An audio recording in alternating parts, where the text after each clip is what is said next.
On Business Incorporated today.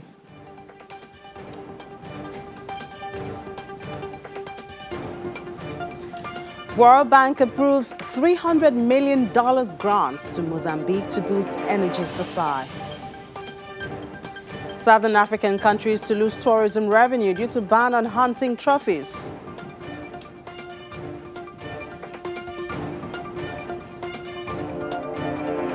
Nigeria and Morocco sign MOU to produce fertilizer. Hello and welcome to the program. I'm Ini John Mekwa. Well, we begin as usual with numbers from the market. Here in Africa, investor sentiments were mostly positive as intraday Nigeria and South African markets traded in opposite directions, though. Nigeria's main index rose slightly by 0.07%, while South Africa's index fell 0.11%. Elsewhere on the continent, Egypt's primary gauge climbed 0.45% at intraday, while the Nairobi Stock Exchange closed Wednesday's session marginally up 0.01%. In the Middle East, sentiments were strongly positive at intraday as both the Abu Dhabi and Dubai indexes rose 0.72% and 0.41% each. Still within the region, Saudi Arabia and Qatar indexes traded higher at intraday. Saudi Arabia's index rose almost 2%, while Qatar index was less than 0.5%. We move to Europe now, where stocks are expected to open much higher today as investors in the region digest the U.S. Federal Reserve's decision to accelerate the reduction of its monthly bond purchases. Central banks still remain the main focus of market. The Federal Reserve in the U.S. will accelerate the wind down of its stimulus policies amid soaring inflation. Next up is European Central Bank, and we have Chelsea joining us now to bring us up to date on some of this decision. So expectations from the decision from the Central Bank. Hello, Chelsea. Good afternoon. So what can we expect from the ECB?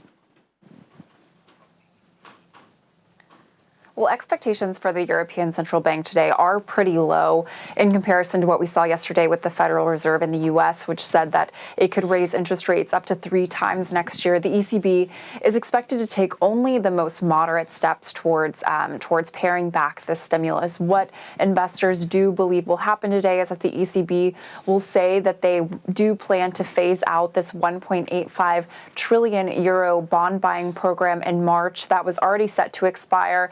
Investors do expect that they will allow that to expire, but they also could say that they still plan to buy anywhere from around 20 to 40 billion euros worth of government and corporate bonds after that program expires. So we're really looking at the ECB providing billions, tens of billions of euros worth of support to economies here in Europe, companies here in Europe for the foreseeable future, as well in comparison to the 3 interest rates from the Federal Reserve that we're now expecting. The ECB isn't expected to start raising interest rates, which are now in negative territory, until 2023. So this means that the ECB, even though it is taking a very, very small step towards pulling back that monetary stimulus, it's going to be moving very slowly, in part because the underlying economy here is believed to be weaker than others like the U.S. as well. There's still a lot of uncertainty over the Omicron variant, and we've already been in the midst of a 4th wave of infections here. So the ECB is expected to really take that into consideration and not move too fast, which could really upset the economic recovery we're seeing. And how is the prospect of less monetary stimulus going down with investors?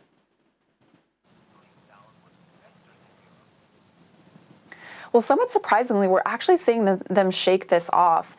In the run-up to this week, which has been called the Central Bank Parade, there are a ton of central banks meeting this week to decide on the wind down of this monetary stimulus. We had seen a bit of a shakeout in global stocks. So starting in around mid-November, the DAX here in Germany or broader European indices like the Euro stocks had sold off quite significantly. But after the Federal Reserve decision yesterday, we actually saw stocks rise in the U.S. We've also seen Asian stocks, the Nikkei in Japan up about 2%, and stocks also opened higher here in Europe with the DAX starting up almost 2%. So it seems to be a bit of sell the rumor, buy the fact here. Investors are, of course, expecting monetary policy to tighten. That's a given, but they seem to be comfortable with the pace at which central banks are moving, especially the ECB, which, as we've discussed, is moving quite slowly. The one area where we are seeing a little bit of stress is in the southern European bond markets. We have discussed this yesterday, but a lot of countries like Italy or Greece here in Europe are very heavily indebted. They're very dependent on this bond buying from the European Central Bank to keep their interest rates low. So there is some concern that those economies might be hit hard by even the moderate withdrawal of the stimulus. And as European natural gas prices continue to set new records, the EU has officially unveiled plans to make the bloc less dependent on fossil fuel in the future. Walk us through this proposal. So the European Commission is releasing this proposal as part of its plan to be net zero in terms of greenhouse gas emissions by 2050. That is part of this European Green Deal that we saw over the summer. They need to start reducing emissions. One way to do that is to really replace natural gas, which is seen as a transition fuel, with other lower carbon gases or hydrogen. So that's something that they talked about yesterday. They want to really build up a hydrogen market here in Europe. They want to, for example, remove some tariffs that are currently in place on the importing of lower carbon gases from other countries.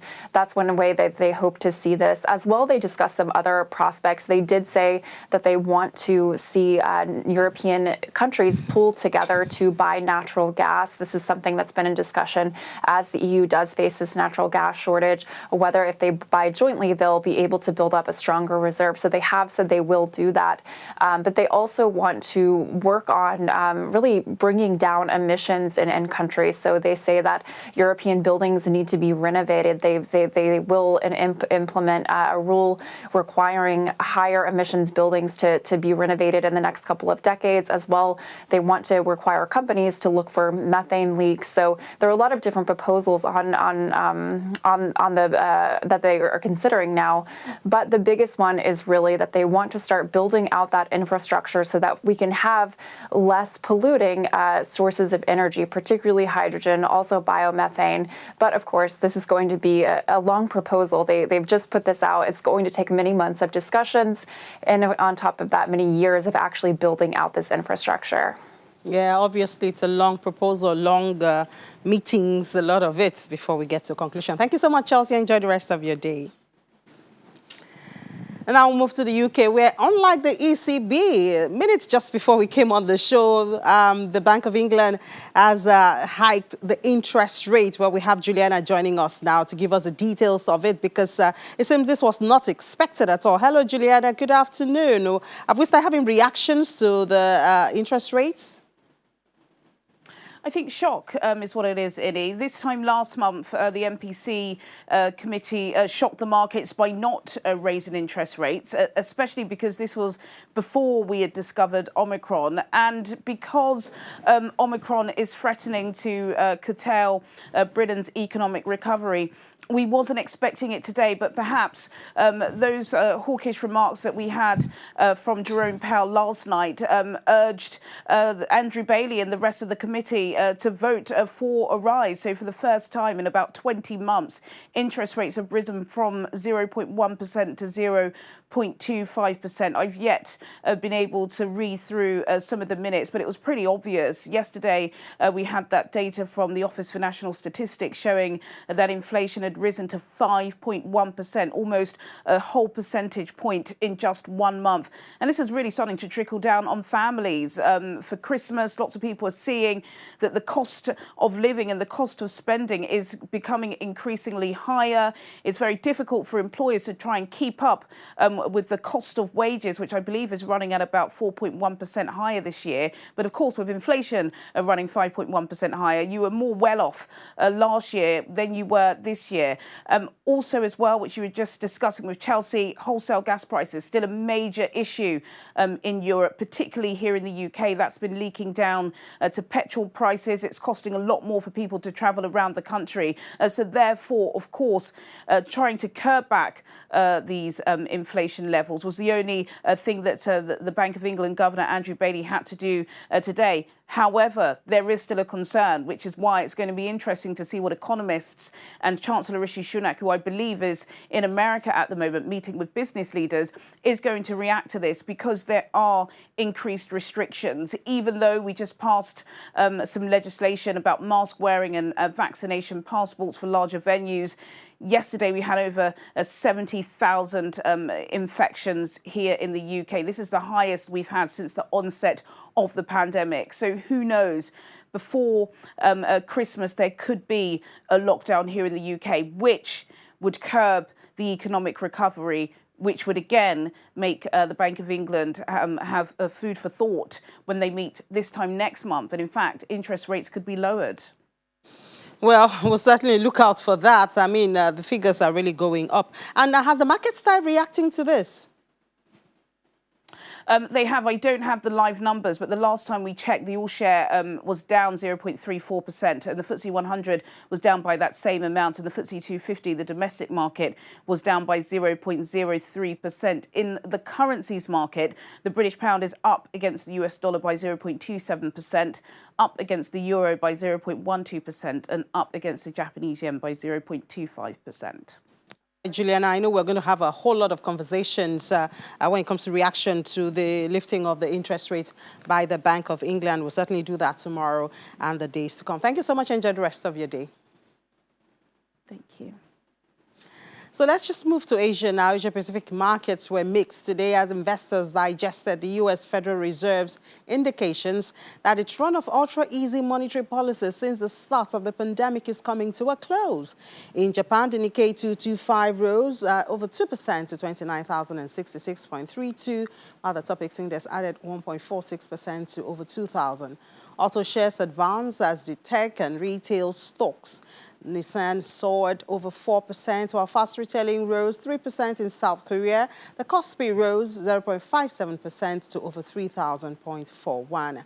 Hong Kong's Hang Seng Index reversed losses in late afternoon trade and was up 0.36% at 23,503.97. Chinese mainland shares advanced. The Shanghai Composite rose almost 1% to over 3,500, while the Shenzhen Components rose 0.58% to 15,112.81. In Australia, shares struggled for gains. The benchmark AX 200 fell 0.43% to 7,295. As sectors such as energy and materials fell more than 1%, and the country's central bank governor said that the Reserve Bank of Australia will not increase interest rates until actual inflation is sustainable in the 2% to 3% target range. Well, going from there, let's see what's going on in Africa. And in Africa, we go to Ghana. The land borders of Ghana will remain shut indefinitely to prevent a potential fourth wave of COVID-19 infections in the country. The president, Nana Akufo-Addo, announced this, that his government is monitoring the level of threats of the disease and ongoing vaccinations in the neighboring countries before it can reopen borders. Now, it's worthy of note that residents in the border towns have protested against the prolonged closure of Ghana's land borders that began when the pandemic broke out last year. That's right, their borders have been shut since last year. Only transit cargo trucks are exempt from the border closure. Now we have Rhoda Osei Adjei. She's a freelance journalist in Accra, Ghana. She joins us now to tell us more reactions on this. Hello, Rhoda. So why are the residents at the border towns so affected and, you know, going to the extent of protesting against this continuous closure of the land borders? Hello. So it's basically about the uncertainty, you know. The absence of traffic has literally grinded their petty trading, a bit of the medium enterprise scale businesses also grinded to a halt. Shops, basically a few operating, and there's not even a date or a timeline that they can look up to. So they are that uncertain, and it's more like there's no end in sight, because there's a fear of a fourth wave. There was a first, there was a second, there was a third, and now there's a fear of a fourth. So that is creating that uncertainty for them. They can't trade. Some cannot cross to their farmlands. No import and export that they depend on, some of the businesses depend on. So their livelihoods are basically stifled. Their lives are grounded to a halt, and that is what they are protesting against. Okay, but since the cargo trucks are allowed, isn't that giving some kind of relief to some of these businesses? So I'll tell you what, the passage of some cargo, and I'll emphasize some cargo trucks, it involves a procedure. You would need to get permission from the Foreign Affairs Ministry, which is quite a protocol. And to be very honest, not everyone can go through this process or has the time or the laxity to go through the process. And then the process is a bit elaborate, and even after that, the cargo gets to the border, you have to undergo COVID protocols. So it has mainly reduced and largely reduced the traffic. These traders depend on how much traffic there is that creates activity for them to trade. And so if traffic is almost non-existent, then they can't do business. If you speak to a couple of them, even shops, big shops, there used to be the time where you have people, Ghanaians, going to just cross the border to buy clothing wear, for example, fabrics, pay duty at the border and just cross and come in. That is not happening. So such shops are just there. They cannot do anything. Some have goods for as long as they've had it, they can't sell. And for those who are also expecting food to cross from Ghana into maybe Togo, or from Ghana into Burkina Faso, from Burkina Faso into Ghana, nothing is happening. It's not all of them do business on such a large scale.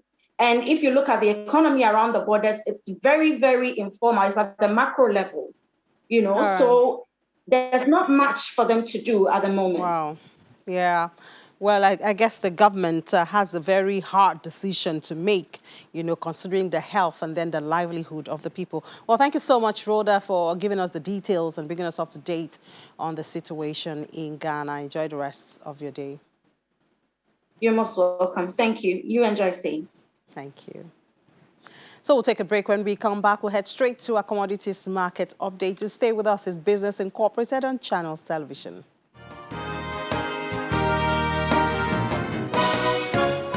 You're welcome back to Business Incorporated on Channels Television. Well, have you ever thought of healthy beef? Well, plant-based beef is meat derived from plants such as vegetables, grains, nuts, seeds, legumes, and fruits, with no animal source foods or artificial ingredients. It serves the needs of vegetarians. While this is not so popular in Nigeria, it has gradually become a global phenomenon. Well, we have Mayowa Ige, analyst in financial derivatives, to tell us more about plant-based beef and why we should talk about it in Nigeria. Hello, Mayowa. Good afternoon. Hello, Annie. Good afternoon. Thank you for having me. Good. So, without a doubt, health and, in some cases, religious belief are major motivations for the growing popularity of this commodity in developed nations like the United States. But is plant-based beef a commodity that you think will slip into Nigerian space anytime soon? Well, first of all, yes, the reason is, if you say health, if you say religious belief. Well, I like to think that a major reason for this growing popularity of plant-based beef in developed nations like the US is first the environmental reasons, right? There's been growing concerns about the rapid rate of climate change in recent years. And we know that a major driver of climate change is greenhouse gas effect. right? But one thing people do not know is that livestock production actually contributes a lot. Cattle rearing in particular contributes about 18% of the global greenhouse gas emissions. And so cattle rearing is a major contributor to climate change. And this is the reason why there's been, some experts have even said that the world will not be able to meet global targets for climate change if we do not gradually phase out the consumption of meat and switch to other alternatives. And that is the major reason why there's been a growing adoption and growing innovations in this plant-based beef manufacturing space. Now, talking about Nigeria, for one, I do not think that in the short term to medium term, plant-based beef would actually grow so much popularity in this space. And I think that we can look at it from our taste, right? And even our culture, our beliefs, to plant-based beef when there's the normal beef. And also when you look at the production process involved with plant-based beef, it goes down into the price. The price is not exactly cheap, it's not affordable. So people looking at our economy and the economic situation of people would rather spend on the natural meats before considering alternatives like the plant-based beef. So do you see a supply chain or something of plant-based beef in beef in Nigeria? Well, so on the supply side, it would be it's quite interesting that we have our first plant-based beef manufacturing company in Nigeria. They commenced operations last year, right? It's called Veggie Victory or something, and they are currently in 12 states, and they're also thinking of expanding to other African countries. So we have our first company supplying that, but we know it's not a large-scale supply. It's not exactly, I don't think it's exactly a steady supply, right? So a lot of investment will still be required for us to get to that stage of a steady supply of plant-based beef. However, for investment to be put into that space, the demand has to justify such investment, and so I think the demand would largely determine whether or not we would have a steady supply of plant-based beef in Nigeria. So maybe if we understand or have a little bit of knowledge about the supply chain, that could maybe have a market or bring in employment or something like that. Well, first and foremost, we kind of need to know the ingredients, the plants that are used in the production of plant-based beef. And then major plants used are soybeans, wheat, and also we also have likes of sunflower oil, coconut oil, that unsaturated fats are used to bind the whole thing, and then we have potato concentrates and all of that. And we also have beetroot that is used to color the meat. And then a lot of it's also capital intensive because you have to think of the manufacturing plants involved in all of this, and this is what is mainly involved. But then looking at us in Nigeria, for instance, there's wheat, there's soybeans. We produce this in Nigeria, right? But what is our production capacity? What's our level of output? In soybeans, for instance, we have a huge supply-demand gap. In wheat, we produce only 1% of the total wheat we consume in Nigeria. We don't even have enough wheat for the production of bread, right? The value chain of most commodities produced in Nigeria is actually poor, right? So when we consider the amount of money involved in importing these things and growing it, it's not we can't really look at it. Doesn't look like something we're going to jump into. It doesn't look like something that we get into right now. All right, Mayowa. Thank you so much. At least now we know that plant-based beef is a possibility. It has the environmental health advantage. It has the health and some belief. But well, we'll see how it goes in Nigeria. Thank you so much. Enjoy the rest of your day. You too. Well, just before we go, we have a couple of stories here. The World Bank has approved $300 million grants from the International Development Association to support the government of Mozambique's efforts to increase access to energy and broadband services, as well as strengthen the operational performance of the country's electricity utility. Energy access remains low in Mozambique with significant rural-urban disparities. And then also Nigeria and Morocco, through the National Technology Development Agency have signed a memorandum of understanding to develop fertilizer. In the agreement, the Federal Ministry of Science, Technology and Innovation signed on behalf of the federal government, while the Global Investments Limited signed on behalf of Morocco. The products and processes will include potable water, wastewater treatment, disinfectants, gas treatment, reduction of sulfur dioxide, soil biodegradation, and a whole lot more. And southern African countries stand to lose billions of US dollars in wildlife and tourism revenue if the United Kingdom passes into law a bill that seeks to ban the importation of hunting trophies. The UK says thousands of endangered and threatened species, including lions and rhinos, elephant, zebras, and buffaloes, used to market safaris in Africa, need to be preserved as they face extinction. In the last 50 years, there's been a 60% decline in wildlife globally. This ban will be among the toughest in the world and will protect a range of species, including nearly 6,000 animals that are currently threatened by international trade. Well, that's the program for today. Let's do it again tomorrow. I'm Ini John Mekwa.